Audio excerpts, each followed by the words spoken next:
Welcome to my YouTube channel. এই বছৰ matric আৰু হাই সেকেন্ডাৰী উত্তীৰ্ণ ছাত্ৰীক অসম চৰকাৰে কি এৱাৰ্ড দিব অৰ্থাৎ কিমান টকা কৈ দিব অৰ্থাৎ কি পুৰস্কাৰ দিব এই বিষয়ে অসমৰ মুখ্যমন্ত্ৰী ডক্টৰ হিমন্ত বিশ্ব শৰ্মাই এটা মন্তব্য কৰিছিল সেই মন্তব্য মোৰ হাতত আছে তোমালোকক শুনাই ল'ব বিচাৰিছো এই মন্তব্যটো শুনাৰ আগতে তোমালোকে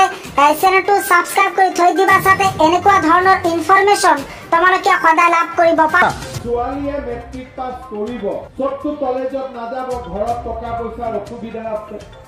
এইবাৰ আমি বিনামূলীয়া নাম ভৰ্তিও কৰি দিম আৰু কলেজত যোৱা ছোৱালীজনীৰ বেংক একাউণ্টতো মামাই 10,000 টকা সোমাই দিব আৰু যিজনী ছোৱালী ডিগ্ৰীত নাম লগাব তাইক 12,500 টকা সোমাই আৰু যোনে বিশ্ববিদ্যালয়ত পঢ়িব সেই ছোৱালীজনী 25,000 টকা আমি বেংক একাউণ্টত এইবাৰ আমি এই আঁচনিটোৰ নাম দিছো নিযুত মইনা তাৰ মানে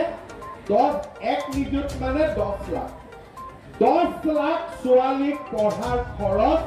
এইবাৰ চৰকাৰে দিব